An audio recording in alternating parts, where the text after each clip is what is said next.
میں سوچ بھی نہیں سکتی تھی کہ کبھی میرے ساتھ ایسا بھی ہوگا۔ جس دن کے لیے میں نے اتنے سپنے سجائے تھے وہ آج ٹوٹ کر بکھرنے والے تھے۔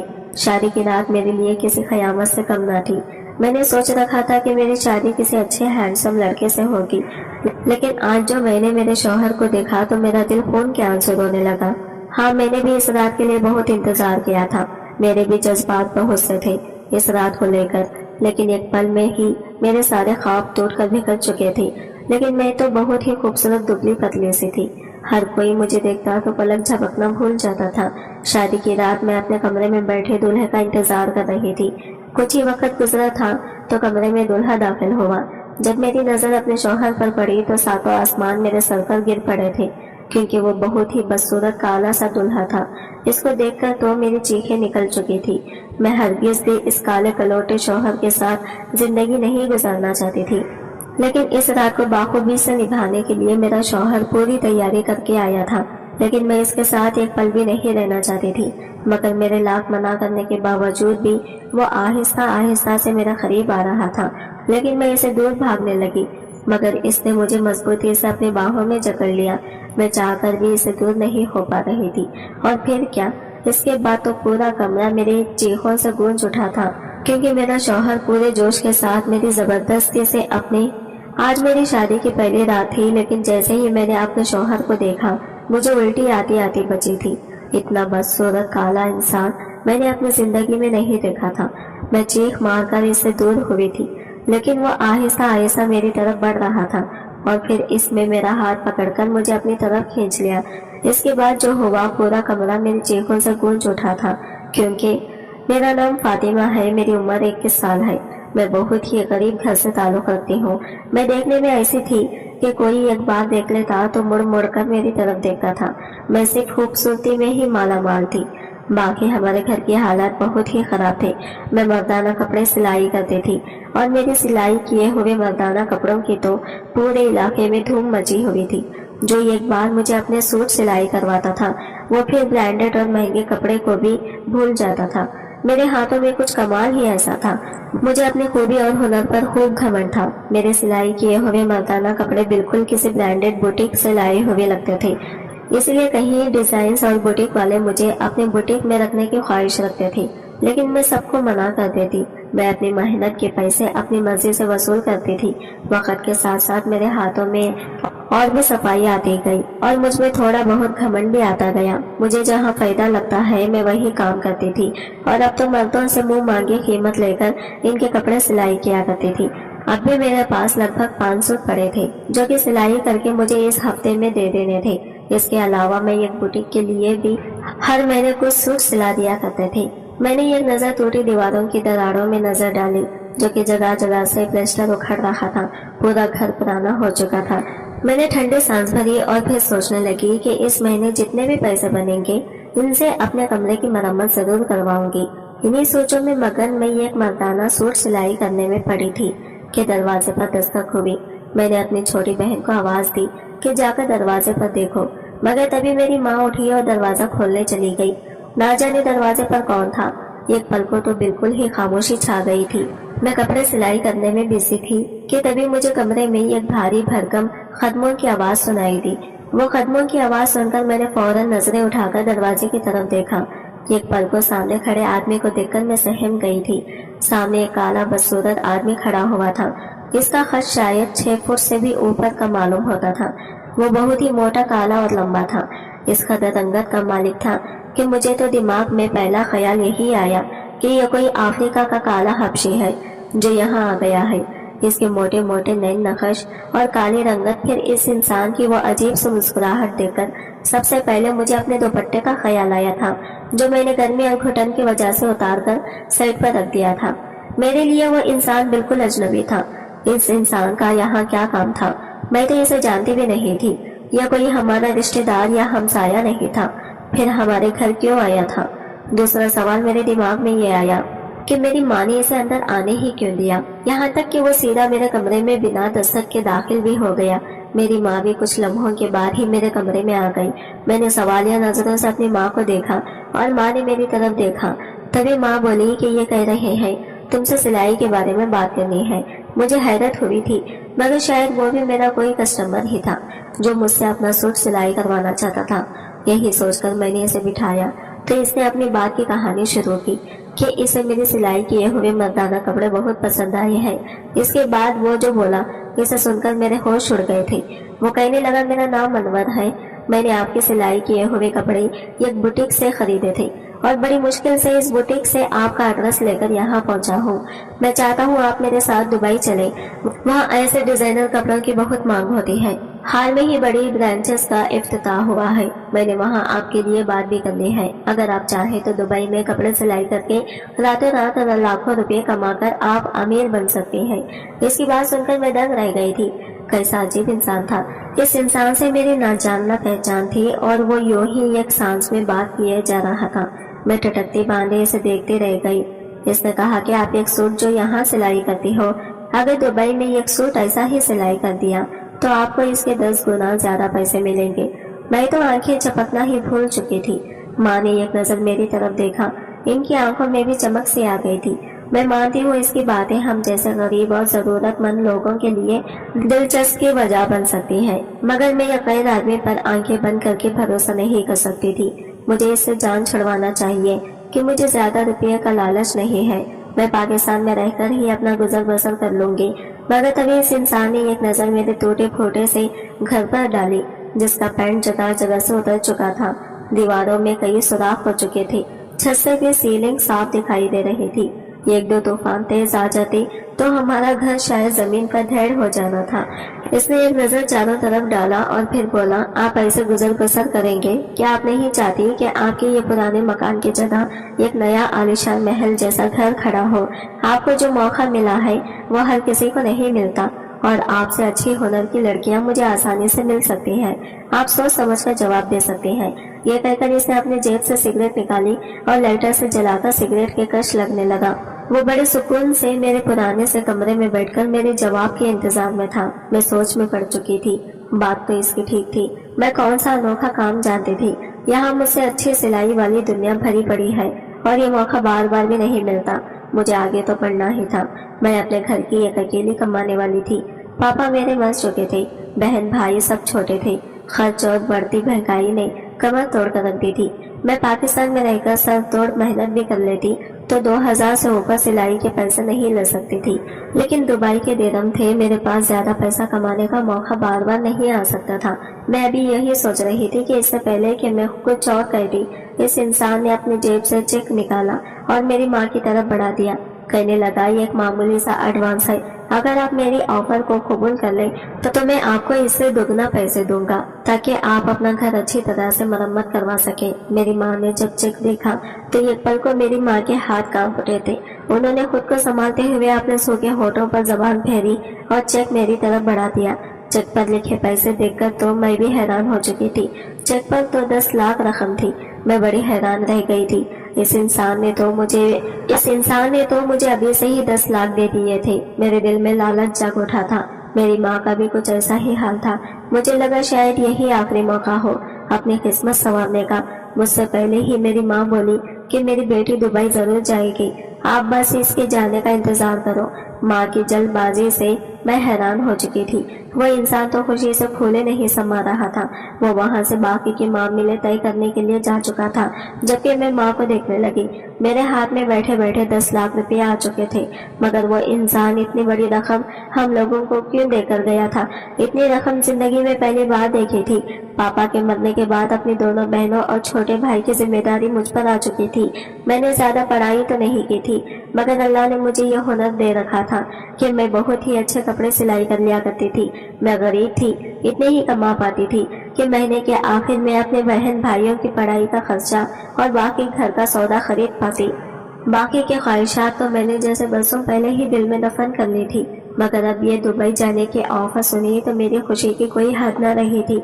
मेरी माँ मुझे दुबई भेजने के लिए तैयार हो गई थी। कहने लगी, हमारे हालात बदल जाएंगे।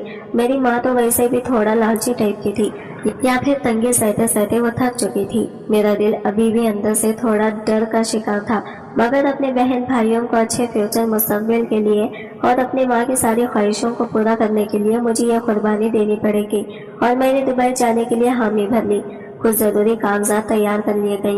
वो काला सा इंसान जिसका नाम इसने अनवर बताया था कई बार घर आकर मुझे जरूरी कागजात पर साइन ले चुका था। मुझे पढ़ना तो नहीं आता था, लेकिन बस अपना नाम लिखना जानती थी। इसने कहा 2 साल का कॉन्ट्रैक्ट है, 2 साल से पहले ना तुम पाकिस्तान वापस आ सकती हो न ही कहीं और किसी जगह काम कर सकती हो। मेरे सामने कॉन्ट्रैक्ट पेपर के साथ 15 लाख का चेक और भी रखा हुआ था, इसलिए बिना सोचे समझे मैंने साइन कर दिए। कुछ ही दिनों में मेरा वीजा, टिकट सब कुछ बन चुका था और फिर मैं अपनी माँ और बहन भाइयों को छोड़कर दुबई के लिए रवाना हो गई। अनवर मेरे साथ ही जा रहा था। मैं देखने में बहुत ही खूबसूरत थी। इस इंसान के साथ जहाज में बैठे मुझे अजीब सा लग रहा था। वो एकदम काला और मैं सफेद रंग के मालिक। ना जाने क्यों मुझे वो आदमी एक आंख नहीं भाया था, बल्कि ऐसा था जिसे देखकर इंसान नजर बदल ले। मुझे इस इंसान के इतने बड़ेपन से घिन आ रही थी, लेकिन मैं सब कुछ पैसे के लिए कर रही थी, इसलिए मुझसे इसका साथ देना पड़ रहा था। इस सफर के दौरान मैंने इससे एक बार भी कोई बातचीत नहीं की।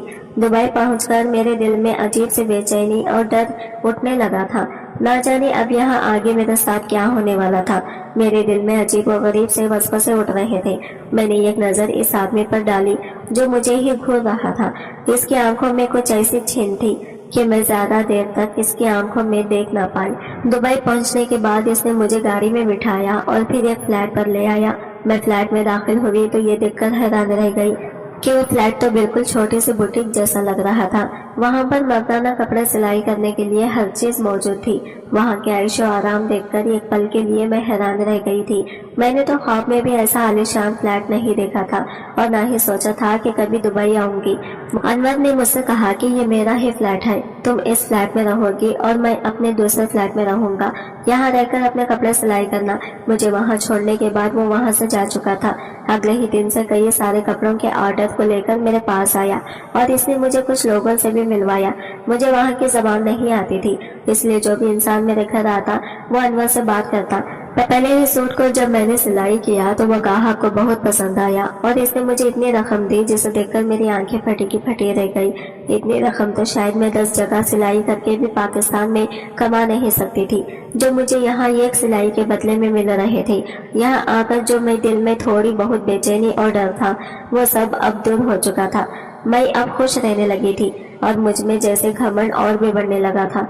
मुझे लगता था कि जिस तरह मैं पैसे कमा रही हूँ बहुत ही जल्द मैं अमीर हो जाऊंगी और अपने बहन भाइयों को भी यही दुबई बुलाकर सेट हो जाऊंगी। अनवर रोजाना यहाँ आया करता था, लेकिन थोड़ी ही देर बाद वापस चला जाता था।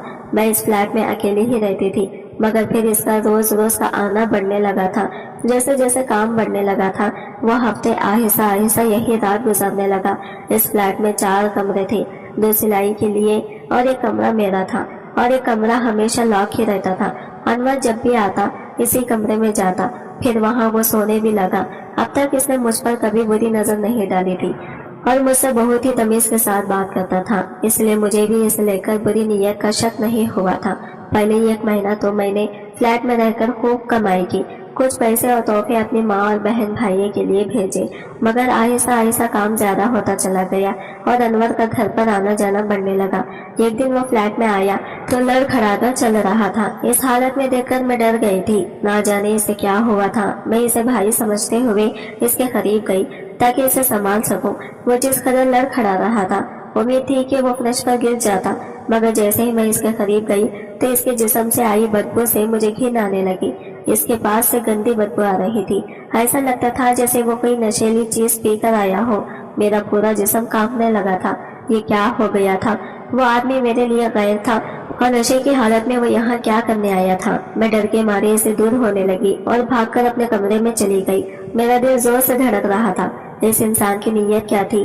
वो क्या चाहता था? कहीं वो मेरी इज्जत? इतना सोचकर मेरी सोच वही पर दम तोड़ गई। मेरी आंखों से आंसू गिरने लगे थे। अनवर बाहर ही सोफे पर बैठा था और अब बार बार मुझे आवाज दे रहा था। कम से कम इस वक्त तो मैं इसके पास नहीं जा सकती थी। कितनी ही देर मैं कमरे में बंद रही। जब बाहर से इसकी कोई आवाज न आई तो मुझे लगा शायद वो जा चुका है। यही सोचकर मैंने एक सुकून की सांस ली और कमरे से बाहर निकल आई। सामने कोई भी नहीं था, लेकिन मेरा जिस्म अभी कांप रहा था। डर के मारे मेरा गला भी सूख चुका था। मैं जैसे पानी पीने के इरादे से किचन की तरफ जाने लगी तो मेरे गले से अचानक एक चीख निकल गई थी। एक काला भयानक कुत्ता किचन के फर्श पर खड़ा था। मुझे कुत्तों से बहुत डर लगता था। ऐसे काले भयानक कुत्ते को देखकर तो वैसे भी अच्छे भले इंसानों के होश उड़ जाए। मैं तो फिर भी एक लड़की थी। मेरा पूरा जिस्म बर्फ की तरह जम चुका था। मैंने पीछे की तरफ मुश्किल से कदम उठाना शुरू किया, मगर तभी मेरा जिस्म किसी सख्त चीज से टकरा गया। मैंने पलट कर देखा तो वही काला इंसान मेरे पीछे खड़ा मुस्कुरा रहा था। मुझे यूं डरे देखकर इसके चेहरे पर मुस्कुराहट फैली और कहने लगा, कब से आवाज दे रहा हूँ आपको, आखिर आप बोल क्यों नहीं रही थी? तुम्हारे लिए कपड़ों का ऑर्डर लाया हूँ। बड़े ढरले से इसने मेरा हाथ पकड़ा था। मैं इस कुत्ते के डर से कांप रही थी। मैंने मुश्किल से कुत्ते की तरफ इशारा किया।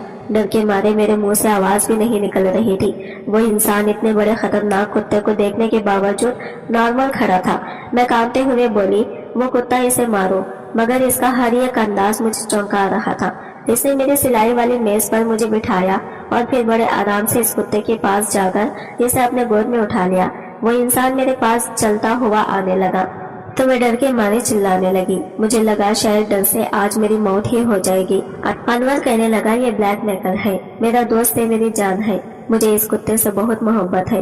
वो मेरे पास आया और बोला, मुझे आज किसी इंसान के नहीं बल्कि अपने इस कुत्ते के कपड़े सिलाई करवाने हैं। मेरे इस पालतू कुत्ते के कपड़े सिलाई करोगी तो तुम्हें मुंह मांगे रकम दूंगा। मैं तो इस कुत्ते को देखकर सांस लेना भूल गई थी। मैंने इसे इनकार कर दिया तो कहने लगा, तुम क्यों डर रही हो? ये पालतू है, तुम्हें कुछ नहीं करेगा। मैं तुम्हें सिलाई के 5 लाख दूंगा। 5 लाख सुनकर मैं खामोश हो गई। अभी कल ही माँ से मेरी बात हुई थी। वो कह रही थी कि छोटी बहन का बहुत अच्छी जगह रिश्ता आया था, लेकिन वो शादी जल्दी मांग रहे थे। मेरी माँ ने मुझसे कहा कि मैं इन्हें जल्द से जल्द शादी के लिए पैसे भेजो। मेरे लिए ये अच्छा मौका था। वो अभी भी नशे में मुझे बड़े गौर से देख रहा था और इस आदमी के हाथ में कुत्ता भी इसके जैसे रंगत का काला था। मैंने कहा, ठीक है, मैं सिलाई कर दूंगी। मेरे अल्फाज डर के मारे कांप रहे थे, लेकिन मुझे पैसों की जरूरत थी, इसलिए मैंने हामी भर दी। फिर इसने इस कुत्ते को टेबल पर बिठा दिया। मैंने ऊंची टेप उठाई और नाप लेने के लिए इसकी तरफ बढ़ी। मैंने कांपते हाथों के साथ इस कुत्ते का नाप लिया। इसके बाद अनवर इस कुत्ते को लेकर अपने कमरे में चला गया। मैं डर के मारे वही की वही बैठी रह गई, लेकिन मैं नहीं जानती थी मेरी आजमाइशों का सिलसिला शुरू हो चुका है। रात को जब मैं अपने कमरे में सो रही थी तो मुझे ये महसूस हुआ कि जैसे कोई चीज मेरे जिस्म के साथ लिपटी हुई है। जैसे ही मैंने आंखें खोली तो सांस लेना भूल गई थी। वही काला कुत्ता मेरे जिस्म को अपनी लैट में लिए हुए था। डर के मारे मैं चिल्ला भी नहीं पा रही थी, लेकिन फिर भी हिम्मत करके मैंने चीख मारी थी। वो कुत्ता मुझसे पीछे हट गया। मैं मुश्किल से उठकर दरवाजे पर गई। सामने अनवर खड़ा था। मैं बिना सोचे समझे ही इसके सीने से लगकर फूट फूट कर रोने लगी। मुझे इस वक्त कुछ भी समझ नहीं आ रहा था। कुत्ते की डर की वजह से मेरी जान निकली हुई थी, लेकिन मैं नहीं जानती थी कि मैंने ही किसी मुसीबत को दावत दे दी है। मेरे होश तो इस वक्त उड़े जब इस आदमी की पकड़ मुझ पर मजबूत हुई। आहिस्ता आहिस्ता इसने अपनी बाहों को घेरा, तंग किया था और अपने काले होंठ मेरे गर्दन पर रख दिए थे। मुझे ऐसा लगा जैसे करंट लगा हो। मैंने झटके से खुद को इससे आजाद किया, लेकिन वो मेरी तरफ कदम बढ़ाने लगा। कहने लगा, अब वक्त आ गया है कि मैं तुम पर सारी सच्चाई खोल दूं। वो मेरे करीब आया और मेरे दोनों बाजू पकड़ लिए और अपना काला चेहरा मेरे चेहरे के करीब किया और बोला कि तुमसे मुलाकात करने से पहले भी मैं तुम्हें देख चुका था। एक बार मैं बुटीक से कपड़े खरीद रहा था और मैंने इस वक्त तुम्हें बुटीक में ही देखा था। इस वक्त मुझे तो तुम्हारी सिलाई से कोई मतलब नहीं था, मुझे तो बस तुमसे मतलब था। तुम्हारी खूबसूरती को देखकर मैं अपने होश खो बैठा था और तुमसे मोहब्बत कर बैठा था, लेकिन मैं जानता था कि तुम जैसे खूबसूरत लड़की मुझ जैसे बदसूरत इंसान से कभी भी शादी नहीं करेगी। इसलिए मैंने दूसरा रास्ता अपनाया। कहते हैं मोहब्बत और जंग में सब जायज है, इसलिए मैंने ये रास्ता चुना। जब तुम बुटीक से चली गई तो मैंने तुम्हारा पीछा किया, तुम्हारा घर देखा और फिर इसी बुटीक के ओनर से तुम्हारे बारे में मालूमात ली कि तुम गरीब और मजबूर लड़की हो। इसीलिए मैंने तुम्हारी मजबूरी की कीमत लगाई थी। वो फिर कहने लगा कि मैं जानता था कि तुम्हें पढ़ना लिखना नहीं आता, इसलिए तुमसे मैरिज पेपर के डॉक्यूमेंट पर साइन लिए थे। कानूनी तौर पर मैं तुम्हारा शौहर हूँ और तुम मेरी बीवी हो। इस बात ने तो मेरे ऊपर पहाड़ तोड़ दिए थे। मेरे सर पर एक धमाका हुआ था। मैं फटी फटी आंखों से इसे देख रही थी। वो बड़ी प्यासी से मेरी तरफ बढ़ रहा था। मेरा तो ये हाल था कि अब करूं तो क्या करूं। एक तो ना इसकी जात और धर्म का पता था, ऊपर से इस कदर बदसूरत था कि मैं इसे आंख भरकर देख भी नहीं सकती थी। और वो कैसा खिलौना खेल मेरे साथ खेल चुका था। मैं पागलों की तरह चीखने लगी। मैंने रोते हुए इसके सामने हाथ जोड़ते हुए कहा कि मुझे छोड़ दो, मैं तुम्हारे साथ नहीं रहना चाहती। वो मेरी बात सुनकर कहने लगा, مجھے ساری زندگی تمہارے ساتھ ہی گزارنی ہے اور تم چاہ کر بھی مجھ سے چھٹکارا حاصل نہیں کر سکتی، کیونکہ میں تمہیں پسند کرتا ہوں، ورنہ کون بے وقوف ہوگا جو پھیچے لاکھ صرف سلائی کے ایڈوانس میں دے دے گا۔ میں تمہاری پوری قیمت ادا کر چکا ہوں، اس لیے اب تمہارے اور نخرے نہیں دیکھوں گا۔ وہ بہت ہی غصے سے کہہ رہا تھا، پھر مجھے یہ خوبصورت جوڑا دے کر چلا گیا، کہنے لگا رات تک تیار رہنا، مجھے آج کی رات کوئی بھی ڈرامہ نہیں چاہیے۔ وہ جا چکا تھا اور میں یوں تھی جیسے میرے جسم میں جان نہ ہو۔ کیسا گھٹیا کھیل کھیل گیا تھا میرے ساتھ، میری مجبوری کو کس طرح سے اس انسان نے استعمال کیا تھا۔ یہ تو سچ ہے، کوئی بھی صرف کپڑے سلائی کے لیے اتنی بڑی رقم نہیں دیتا۔ میں نے کیسے سوچ لیا صرف کپڑے سلائی کروانے وہ آدمی مجھے دبئی لے جا رہے ہیں۔ پہلے تو میں اپنی بے وقوفی پر پھوٹ پھوٹ کر روئی، لیکن پھر یہ سوچا مجھے یہاں سے بھاگ جانا چاہیے۔ یہاں فیصلہ کرتے ہوئے میں جلدی سے کھڑی ہوئی اور کمرے سے باہر آ گئی۔ میں نے جیسے ہی دروازہ کھولنا چاہا تو وہ باہر سے لاک تھا۔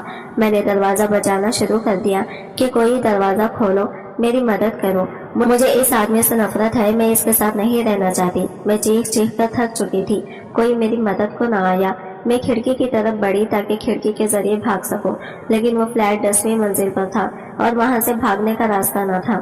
میں ہر طرف سے مایوس ہو کر اپنے کمرے میں آ گئی۔ سامنے بیڈ پر ایک وائٹ نیٹ کا بے حد خوبصورت سا گاؤن رکھا تھا، لیکن اس بدصورت انسان کا اپنے ساتھ خیال کرنا بھی مجھے کانپنے پر مجبور کر گیا تھا۔ وہ کالا انسان میرا شوہر ہے، یہ سوچ میرے لیے کسی قیامت سے کم نہیں تھی۔ اس لیے میں نے خود کو ایک الماری میں چھپا لیا، کیونکہ رات ہو چکی تھی، وہ کسی بھی وقت گھر آ سکتا تھا۔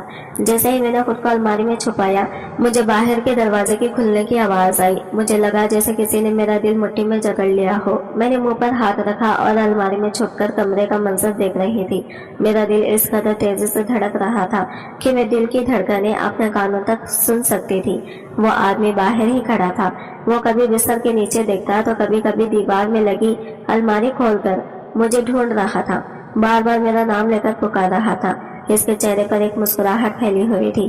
مجھے یقین تھا کہ اب وہ اسی الماری کی طرف بڑھے گا جہاں میں چھپی ہوئی تھی، اور وہی ہوا۔ جیسے ہی وہ الماری کی طرف بڑھا، میری سانس گلے میں ہی اٹک گئی تھی، اور پھر اچانک ہی اس نے الماری کا دروازہ کھول دیا اور ہاتھ پکڑ کر مجھے باہر نکال دیا۔ میں اس کے سامنے گڑ گڑانے لگی۔ میں نے کہا میں تمہارے ساتھ نہیں رہ سکتی، کیونکہ میں ایک مسلمان لڑکی ہوں اور تب تک اس کے ساتھ کوئی رشتہ نہیں بنا سکتی جب تک تم خود میرا مذہب نہ اپنا لو اور میرے دین کے مطابق مجھ سے شادی نہ کر لو۔ میری بات سن کر وہ کچھ دیر تک مجھے غور سے دیکھنے لگا۔ میں یہ جان چکی تھی کہ میرے پاس اب کوئی راستہ نہیں بچا، اس لیے میں نے قسمت کے آگے ہتھیار ڈال دیے تھے۔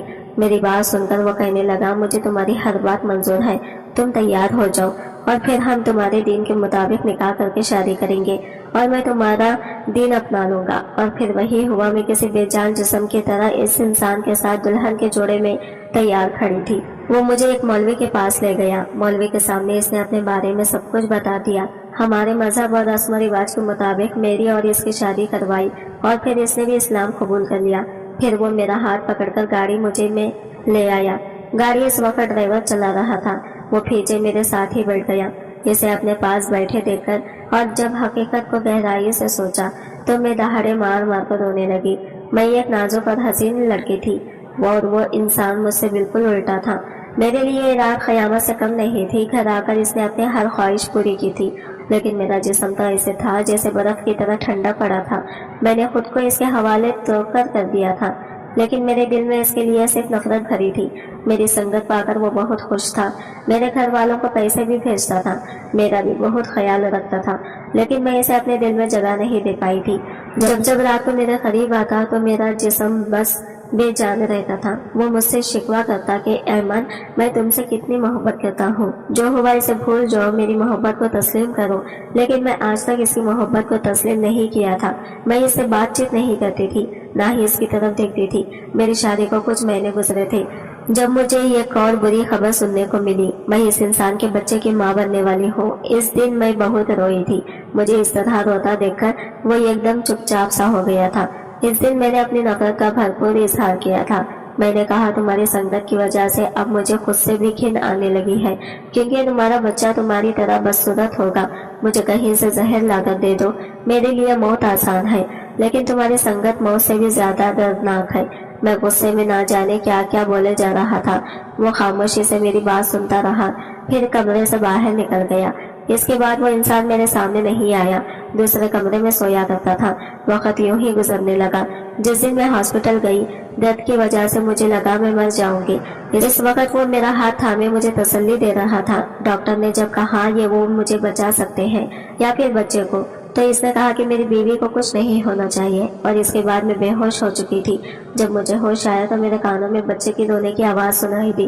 میں نے آنکھیں کھولی تو میرا بچہ بھی زندہ تھا اور بہت ہی پیارا تھا۔ اس نے اپنے پاپا کا رنگ لیا تھا اور میرے نئے نقش بہت ہی خوبصورت تھا۔ اپنے بچے کو دیکھتے ہی میرے دل میں ممتا جاگ اٹھی تھی، لیکن انور کہیں نہیں تھا۔ میں نے نرس سے اس کے بارے میں پوچھا تو وہ کہنے لگا آپ کو بلڈ کی ضرورت تھی۔ آپ کے شوہر نے آپ کی خاطر اپنی بھی پرواہ نہیں کی، وہ صرف یہ خون کی بوتل دے سکتے تھے، لیکن انہوں نے آپ کو اپنی باڈی کا آدھا خون دے کر آپ کی زندگی بچائی ہے۔ ہمارے لاکھ منع کرنے پر بھی وہ آپ کو بچانے کی ضد پر اڑ گیا تھا۔